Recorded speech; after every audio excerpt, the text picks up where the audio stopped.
Welcome to my journey through the Bible. This will be applications that you can apply to your life and a little more in depth about the chapter. So we are in Exodus 21, 1 through 36.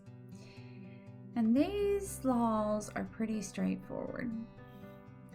Many times people would sell their slave for property, for debt, or even for a crime. We see that Jacob worked for 14 years for his two wives. We see that Israel sold themselves into slavery for food. But once the slave had paid off his debt, had paid for his crime, they were to be set free. And they were to be set free with what they came into the slavery with. That was the point of God saying they work for 6 years, and the 7th year you let them free. That means they've paid off their debt and they should be in good standings again. They only leave with what they came into the relationship with. And we see that slavery has been around since the very beginning of the Bible. They sometimes give manservant and women servants when their daughters were married off. This is the same thing as a slave. And sadly, women didn't have a lot of rights. They were used for having babies and to make money if and when their master, owner, or father decided to sell them. Now, when it comes to our animals and our children, we have to be responsible for them. So if you take a child to somebody's house and they break an expensive vase, it is the parent's responsibility to replace that vase. Either you replace it or you give them the money that they say that they paid for it. When it comes to our animals, the same thing. If our animal destroys somebody's property, we are to go and fix it or pay for it. Sometimes you hear of cattle getting out of their fence and getting into a neighbor's yard and eating their garden.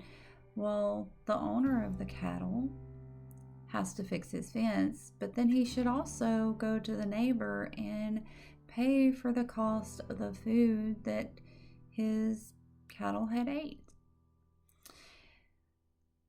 I have German Shepherds. German Shepherds are pretty smart. I've got one that would get out of the sunroom, that would climb out and over the fenced-in pen that we had her in. And it was a job to keep her inside and in the perimeter of my land. But there was a time that she went across the road and our neighbor had free-range chickens and she ate his chickens. I know she ate them because she brought one back over into our yard.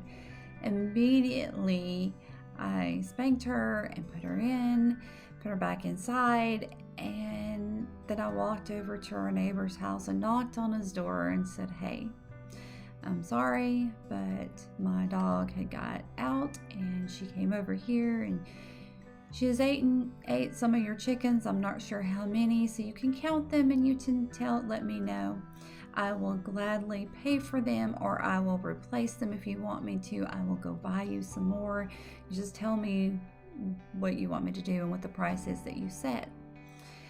And of course, this neighbor was just very easygoing and down to earth, and he's like, "Nope. I let my chickens free range, and sooner or later something was going to get them, whether it was a coyote or your dog came over." So he was very generous in not making me pay anything. And then in return, Sometimes when I was killing my chickens to eat them, I would give him chickens and say, here, I know you were being nice, so I'm going to be nice in return and give you some food for your refrigerator. On the other hand, I've also had a neighbor that was very upset that my dog had came over into his land and he shot her. While this caused lots of stress and pain for me, she was on his land and he had the right to do what he wanted to. But he never confronted me. He never came and talked to me. He never gave me a chance to make things right.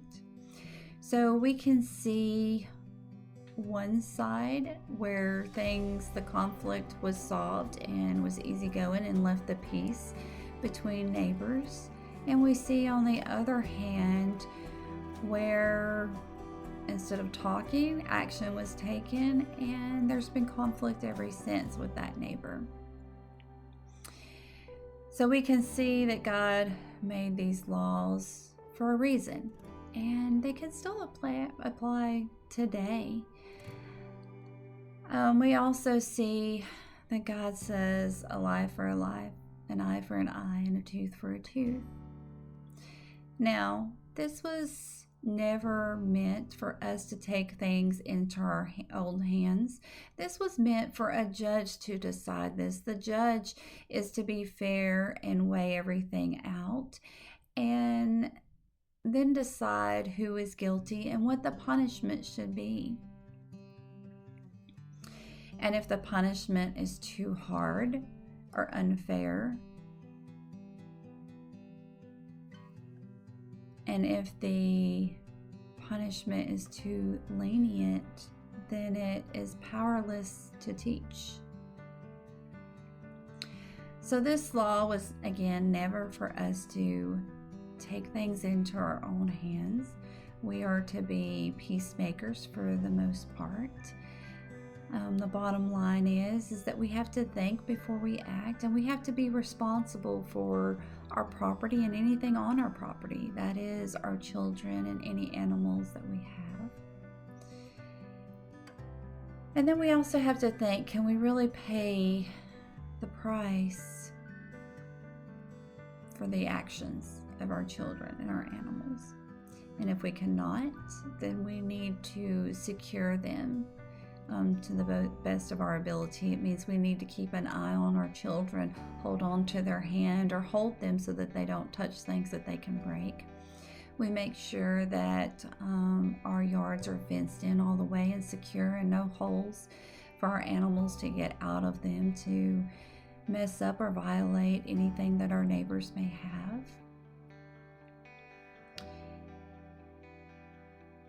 And we are to be responsible for ourselves, our household, and our pets. Matthew 5:28 through 44. It lets us know that we should ask God for help when it comes to our decisions. The get even with your neighbor, a lot of times Jesus looked at it as, hey, if your neighbor takes your cloak, then give them your shirt too. If a neighbor slaps you, give them the other cheek. This is a sad and hard thing to do, but it was to put things in perspective and to make sure that things were done right and correctly. So we have to ask God for wisdom, and we need to always make things right that we have done wrong or something in our responsibility has made wrong. So may God be with you in everything and in every way.